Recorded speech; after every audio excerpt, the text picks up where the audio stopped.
네, 역사의 주인이 되시는 하나님께서 우리에게 2026년이라는 새로운 한 해를 허락하셨습니다. 지난 한 해 동안 살아남느라고 고생하셨습니다. 예, 옆에 있는 분들과 함께 인사하겠습니다. 생존하신 것을 축하드립니다. 네, 일부 예배 때는 이 인사는 안 했는데 내년에도 살아남읍시다. 한번 인사 한번 하겠습니다. 네, 내년에도 살아남았으면 좋겠습니다.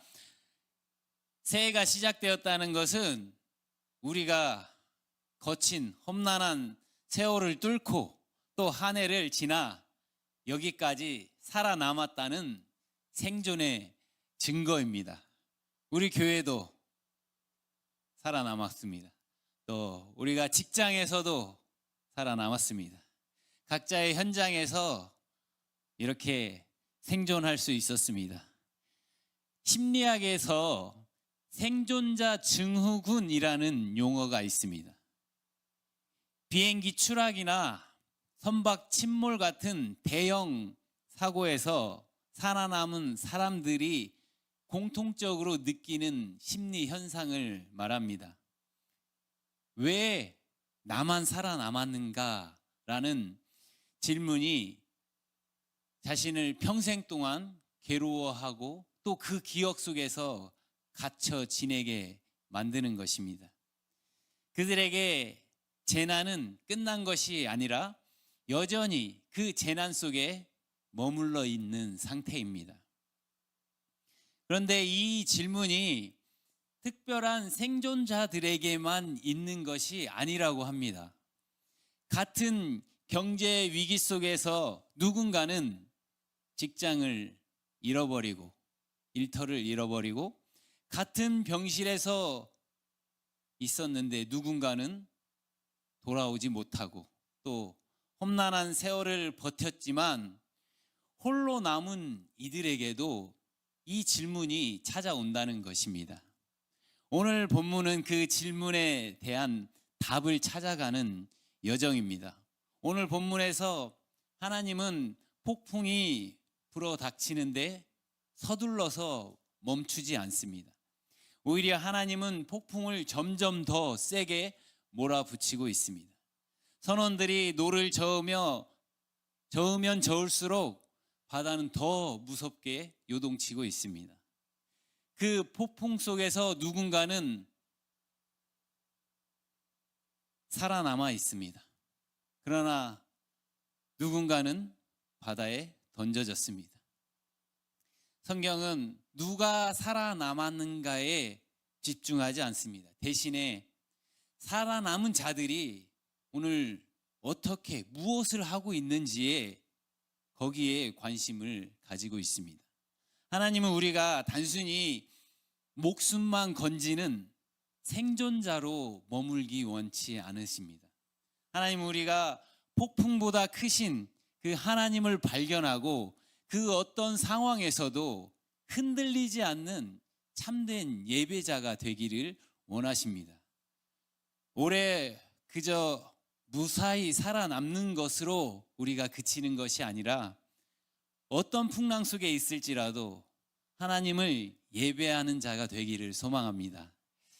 우리 모두가 단순한 생존자가 아니라 참된 예배자가 되기 위해서 가장 먼저 통과해야 할 문이 있습니다. 그것은 바로 자신의 한계를 인정해야 한다는 것입니다. 오늘 1장 11절 말씀을 다시 한번 우리 같이 보겠습니다. 요나서 1장 11절 말씀입니다. 바다가 점점 흉용한지라 무리가 그에게 이르되 우리가 너를 어떻게 하여야 바다가 우리를 위하여 잔잔하겠느냐 하니. 지금 이 선원들은 목숨이 위태로운 상황 가운데 위기 가운데 있습니다. 바다는 점점 더 사나워지고 있습니다. 그리고 그들은 자신의 능력으로는 이 상황을 더 이상 통제할 수 없다는 사실을 깨달았습니다. 이미 그들은 살아남기 위해서 인간이 할 수 있는 모든 것을 해봤습니다. 각자 자기 신들에게 울부짖어봤고 배를 가볍게 하려고 막대한 재산의 손실을 감수하면서 짐을 바다에 던졌습니다. 그러나 본문은 바다가 점점 더 흉흉해지고 있다 말하고 있습니다. 그들이 처절하게 몸부림을 칠수록 더 많은 것을 버릴수록 상황이 나빠졌습니다. 인간의 종교도 경험도 필사적인 노력도 그 거대한 풍랑 앞에서는 아무런 소용이 없었습니다. 우리는 누구나 자신의 능력과 경험을 의지하면서 살아갑니다. 오늘 본문의 선원들도 그랬습니다. 하지만 그들의 항해 기술도 오랜 경험도 통하지 않는 순간이 반드시 찾아옵니다. 우리가 아무리 철저히 준비하고 계획한다고 할지라도 우리의 힘으로는 도저히 건널 수 없는, 감당할 수 없는 풍랑이 우리 인생을 덮칠 때, 그때서야 우리는 비로소 내 힘으로 안 된다는 사실을 깨닫게 됩니다.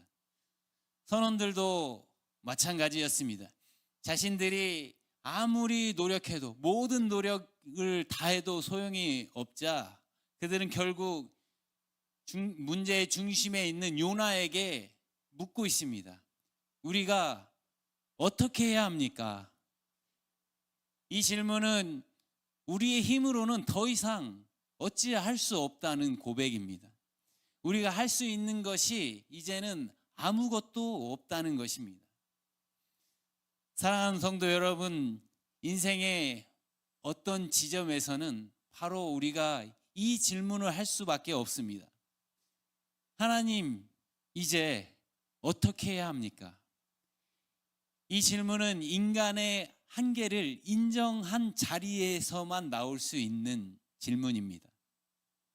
이 선원들의 두려움, 실패가 아닙니다. 그 두려움은 하나님께서 보내신 신호입니다.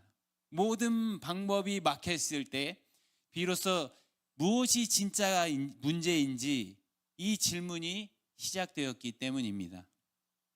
이 절박한 질문 앞에 요나가 12절에서 대답하고 있습니다. 우리 12절을 같이 한번 보겠습니다. 요나 1장 12절 말씀. 그가 대답하되 나를 들어 바다에 던지라. 그리하면 바다가 너를 위하여 잔잔하리라. 너희가 이 큰 폭풍을 만난 것이 나 때문인 줄을 내가 아노라 하니라. 그동안 요나는 도망쳤고 잠들었고 침묵했습니다. 하지만 이제 자신의 불순종을 인정하고 있습니다. 더 이상 상황이나 바다를 탓하지 않습니다. 선원들을 원망하지 않습니다. 이 모든 것이 자신 때문이라는 사실을 인정하고 자신의 고집을 꺾고 하나님의 처분에 자신을 던지기로 한 것입니다. 우리의 문제는 환경이나 통제할 수 없는 상황이 아닙니다. 내 곁에 누군가도 아닙니다. 진짜 문제는 환경이 아니라 하나님 앞에 바로 서지 못한 나 자신일 때가 많습니다. 내 고집, 내 방식, 내 의로움, 그리고 하나님보다 더 사랑하며 우리가 끝까지 손에 붙잡고 있는 것들, 내가 생명처럼 쥐고 있는 것들이 우리에게 풍랑을 부르고 있는지도 모릅니다. 오늘 우리도 요나처럼 이 모든 것이 저 때문입니다. 나를 던지겠습니다. 내 뜻을 버리겠습니다. 이런 결단을 할 수 있기를 원합니다. 요나가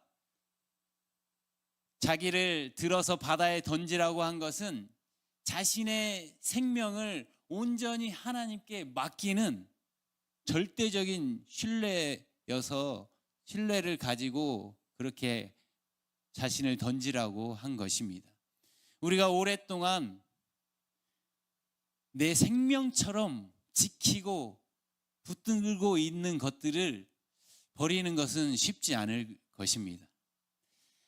내 존재 자체가 부정당하는 것 같고 당장 죽을 것 같이 느껴질 것입니다. 요나 역시도 폭풍이 몰아치는 그 바다가 두렵고 무서웠을 것입니다. 그러나 우리가 붙잡고 있는 것들을 버린다고 해서 우리의 인생이 끝나지 않습니다. 요나가 던져진 바다는 심판의 바다가 아니고 하나님께서 이미 거대한 물고기를 준비해 주신 예비하신 은혜의 바다였습니다. 요나가 자신의 고집을 꺾고 바다에 던져졌을 때 그는 비로소 물고기 뱃속이라는 가장 깊고 은밀한 장소에 들어가서 기도했습니다. 내 힘과 의지를 내려놓고 하나님의 깊은 은혜 속으로 우리 자신을 던질 때 하나님의 능력이 우리를 보호하실 줄 믿습니다. 오늘 우리가 차마 던지지 못하고 꽉 붙잡고 움켜쥐고 있던 것들을 믿음으로 다 던져버렸으면 좋겠습니다. 하나님의 깊은 은혜의 바다로 들어갈 수 있기를 축복합니다. 여러분, 요나가 나를 바다에 던지라고 했을 때 선원들이 곧바로 요나를 바다에 던지지 못했습니다. 그들은 한 생명을 살려보려고 끝까지 힘을 다해서 노를 저었습니다. 1장 13절 말씀도 같이 한번 보겠습니다. 1장 13절 말씀입니다.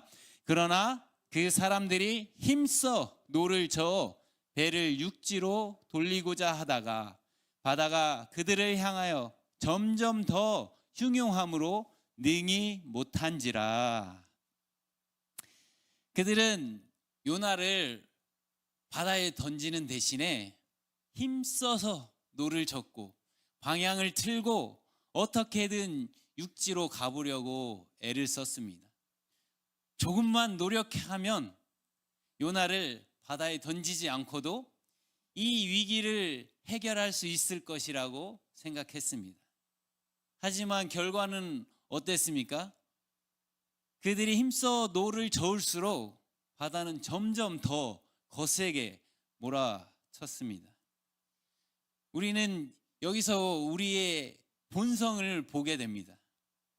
우리가 하나님의 뜻을 들었음에도 우리는 여전히 내가 납득할 수 있는 방식, 내가 통제할 수 있는 방법으로 문제를 해결하려고 합니다.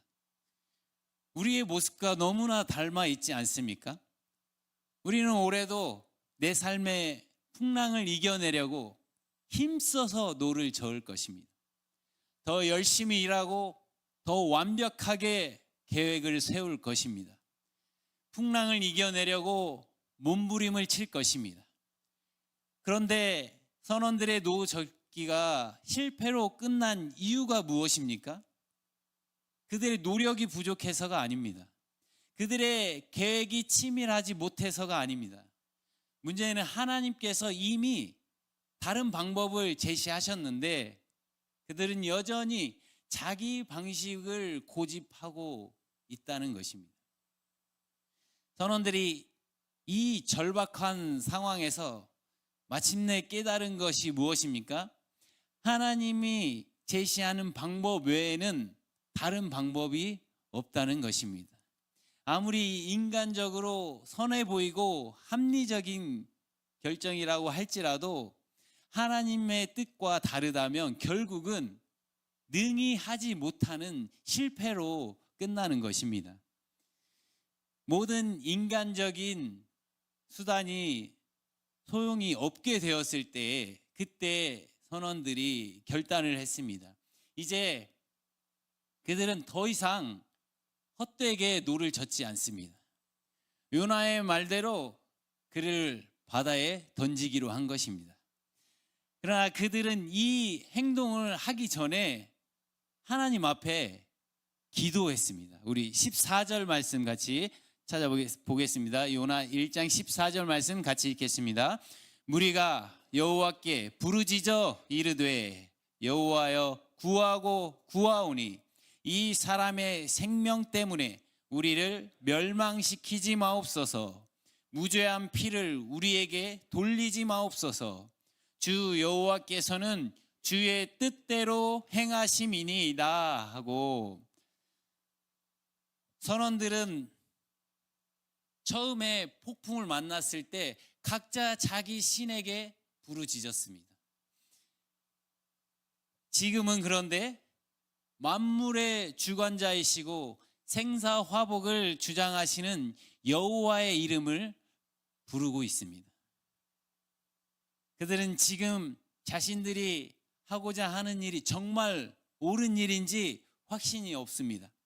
정말 사람을 바다에 던지는 것이 주님의 뜻입니까? 이 절박한 질문을 가지고 기도하고 있습니다.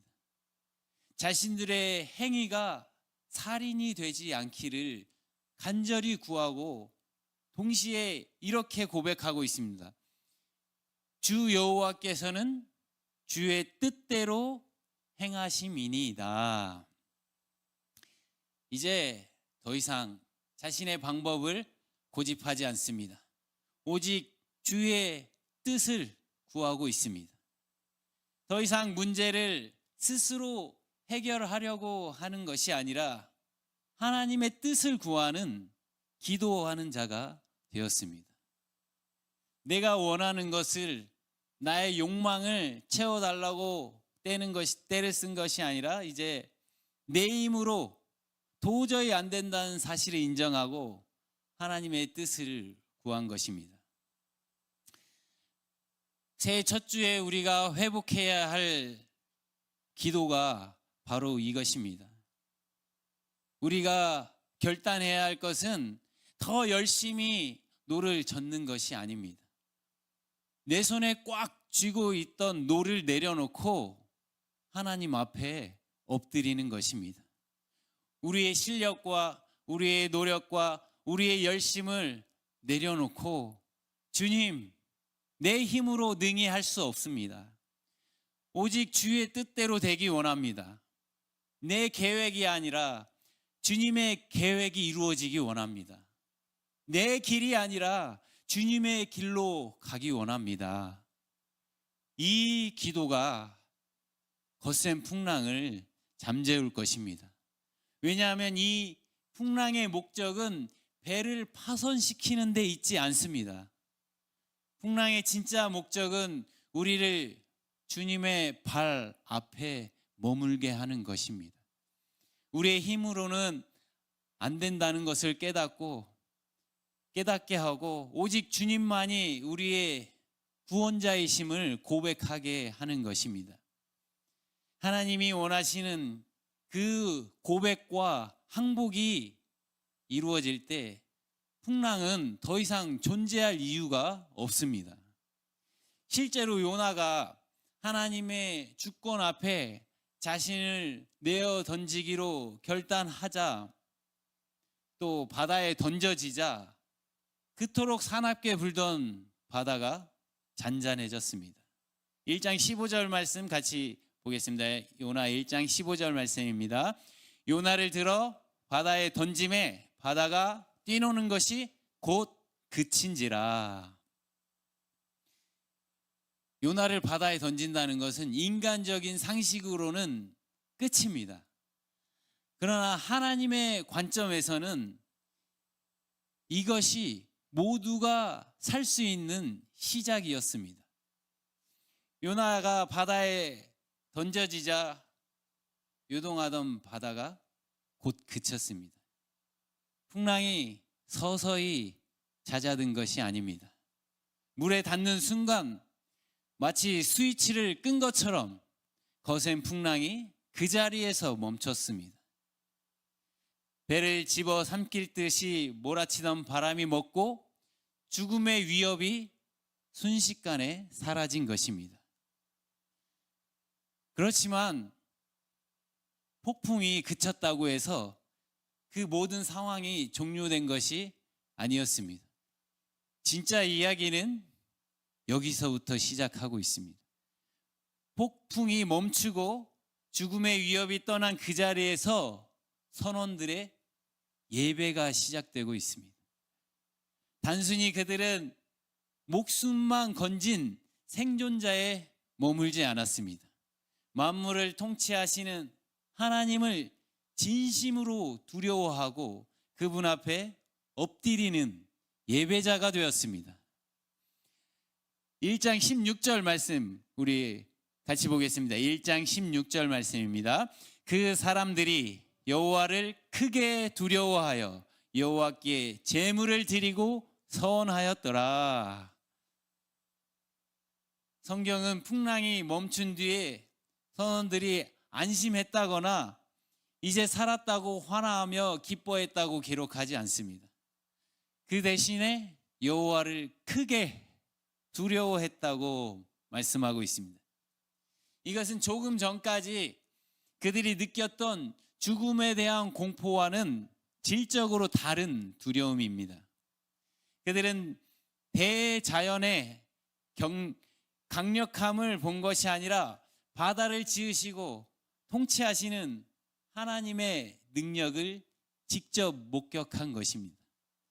한순간에 그 대자연을 잠재우시는 하나님의 능력을 경험한 것입니다. 위기 속에서 신을 찾는 것은 인간의 본능입니다. 절박한 상황에서는 누구나 하늘을 향해 빌고 도움을 구합니다. 그러나 폭풍이 멈춘 뒤에도, 끝난 뒤에도 하나님 앞에 무릎을 꿇는가, 하나님을 경외하는 것은 다른 것입니다. 선원들은 위기 속에서 하나님을 그저 고난을 피하기 위한 도구로 이용하지 않았습니다. 또 위기가 사라졌다고 해서 하나님을 떠나지 않았습니다. 오히려 폭풍이 완전히 멈추고 평온해진 그 상태에서 하나님을 경외하며 예배하기 시작했습니다. 하나님의 관심은 폭풍이 멈추는 데 있지 않고 풍랑을 통과한 사람들이 어떻게 변하는가를 주목하고 계십니다. 상황의 변화보다 중요한 것은 사람의 변화입니다. 폭풍이 멈춘 배 위에서 선원들은 제물을 드렸습니다. 이것은 감사의 표시를 넘어서 하나님이 우리 생명의 주인이시라는 고백입니다. 우리가 운 좋게 살았다고 안도하는 것이 아니라 하나님께서 살리셨습니다 고백하는 것입니다. 내 생명은 주님의 것입니다 시인하는 것입니다. 그리고 그들이 서원했습니다. 앞으로 삶을 하나님 앞에 맡기겠다는 것입니다. 풍랑을 잠재우신 전능하신 하나님, 그 하나님이 나의 하나님이시라면 나는 이제 그분의 뜻대로 살겠다는 고백입니다. 폭풍은 우리에게 많은 것을 빼앗아가는 것 같지만 사실은 가장 본질적인 예배를 회복시켜 주실 것입니다. 평온할 때 우리가 형식적으로 예배를 드리다가 죽음의 문턱에서 살아 돌아온 뒤에는 목숨을 건 예배를, 감격의 예배를 드릴 수밖에 없습니다. 하나님은 요나를 다루는 과정을 통해 그 배에 있던 이방인들을 하나님을 경외하는 자들로 변화시켰습니다. 사랑하는 성도 여러분, 우리의 삶에 풍랑이 없었으면 좋겠지만 올 한 해도 우리가 예상치 못한 크고 작은 풍랑들이 올 것입니다. 그때마다 우리는 본능적으로 다시 노를 힘써 저으려고 할 것입니다. 내 경험과 실력으로 어떻게든 이 파도를 지나가려고 애를 쓸 것입니다. 그러나 인생의 풍랑을 멈추는 것은 우리가 처절하게 노력을 한다고 해도 해결되지 않습니다. 풍랑을 잠재우는 것,